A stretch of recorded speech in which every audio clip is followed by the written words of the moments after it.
Hello students, मैं doctor Priyanka Sharma, सह आचार्य गृह विज्ञान बीए पार्ट 1 की गृह विज्ञान की सभी छात्राएं। हम इस समय पढ़ रहे हैं पेपर 1 गृह प्रबंध।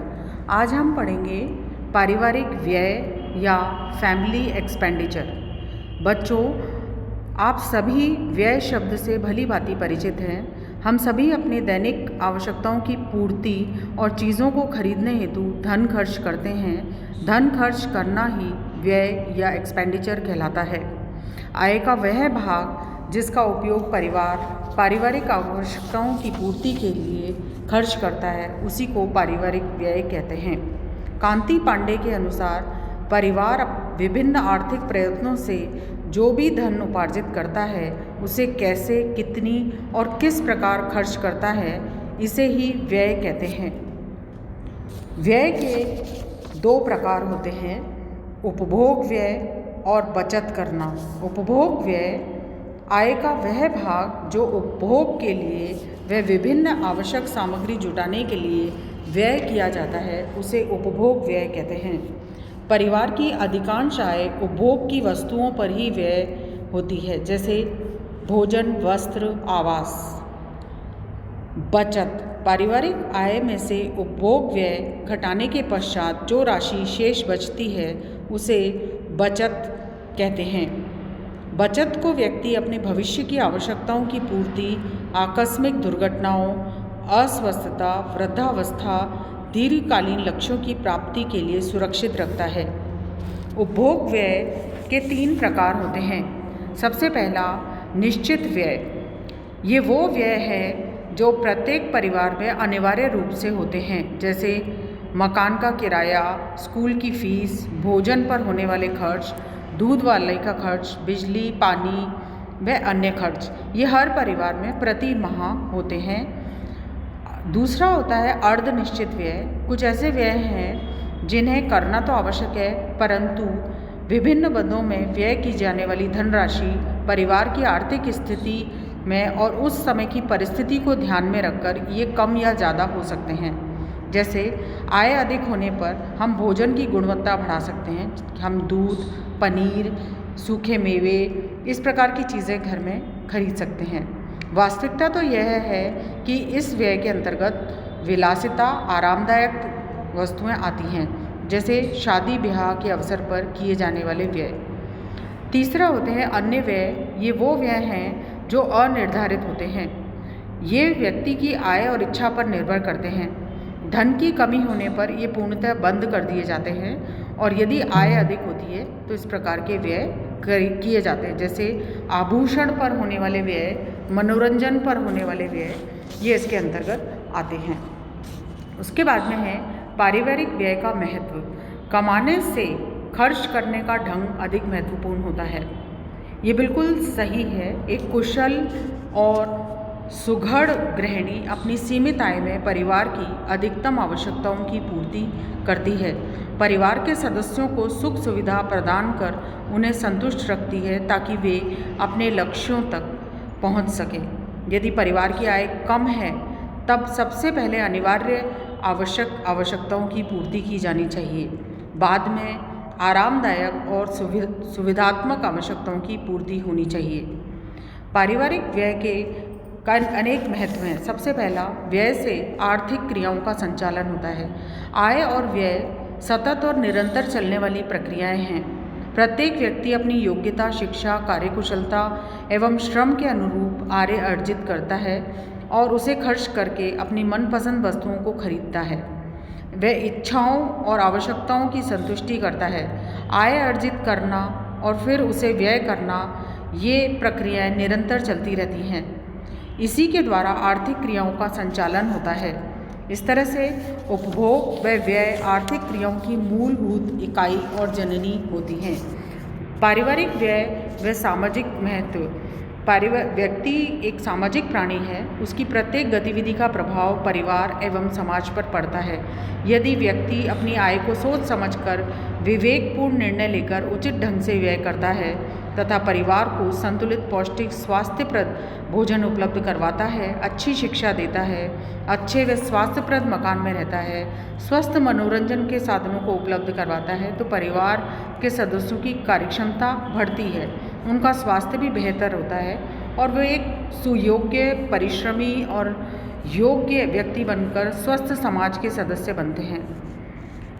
पारिवारिक व्यय का व्यापारिक महत्व, जैसा कि हम पहले भी पढ़ चुके हैं कि निर्माता उन्हीं चीज़ों का उत्पादन करता है जिसकी मांग अधिक होती है।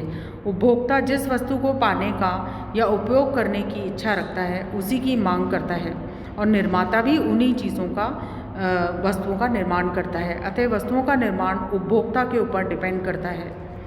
बाजार में उसी का ही प्रभुत्व होता है जिस वस्तु की ज़्यादा डिमांड होती है। पारिवारिक व्यय में सरकार का हस्तक्षेप, परिवार अपनी आय को खर्च करके ही आवश्यकताओं की पूर्ति करता है। परिवार के व्यय की प्रवृत्ति पर समाज, राज्य एवं राष्ट्र का उत्थान निर्भर करता है।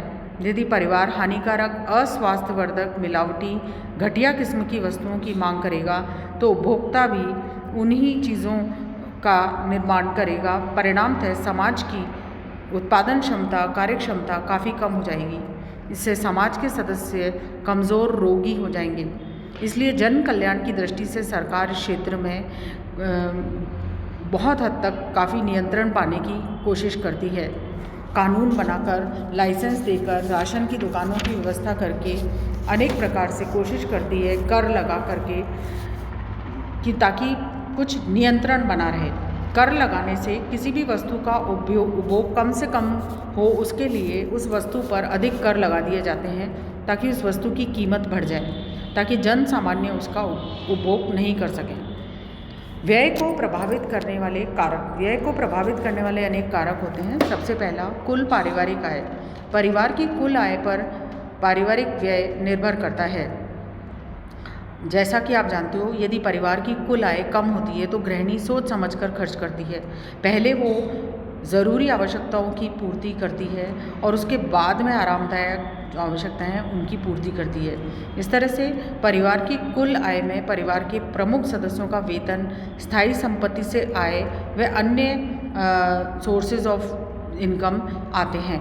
परिवार का स्वरूप, पारिवारिक आय को प्रभावित करने वाले कारकों में एक महत्वपूर्ण है परिवार का स्वरूप। संयुक्त परिवार, एकाकी परिवार। संयुक्त परिवार की आय अधिक होती है और व्यय कम होता है, क्योंकि सब जने एक साथ मिलजुल कर रहते हैं तो पानी, बिजली, फ़ोन का बिल, मकान का किराया, इन सब पे होने वाला जो खर्चा है वो एक साथ ही हो जाता है। बच्चों की संख्या, जिस परिवार में बच्चों की संख्या अधिक होती है वहाँ पे व्यय अधिक होता है, क्योंकि उनका लालन पालन, खान पान, वस्त्र, शिक्षा आदि पर अधिक खर्च करना पड़ता है।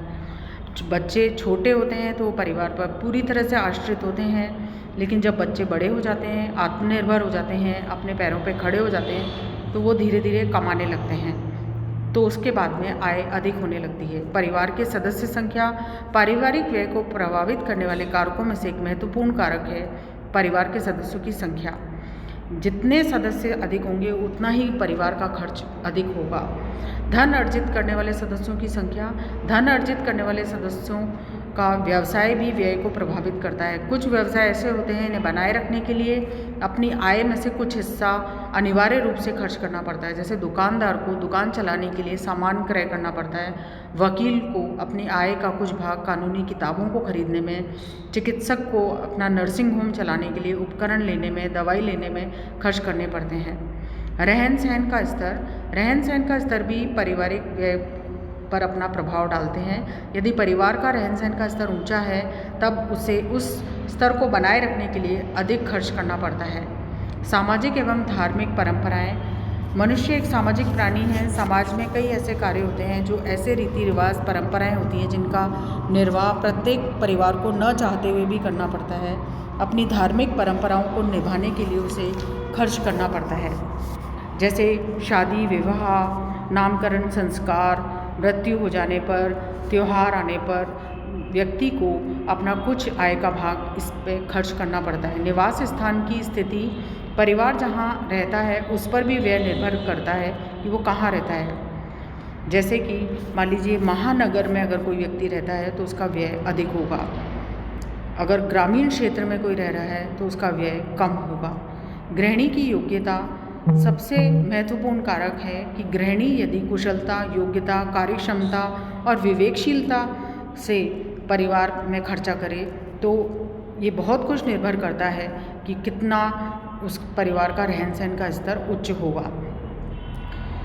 वस्तुओं की उपलब्धता, यदि उपभोक्ता की पसंद, रुचि और मांग के अनुसार बाजार में चीज़ें उपलब्ध हैं जिनका दाम कम एवं गुणवत्ता अधिक है तो परिवार उस वस्तु को क्रय करने में धन व्यय करता है। तो इस तरह से व्यय को प्रभावित करने वाले अनेक कारक होते हैं। धन्यवाद।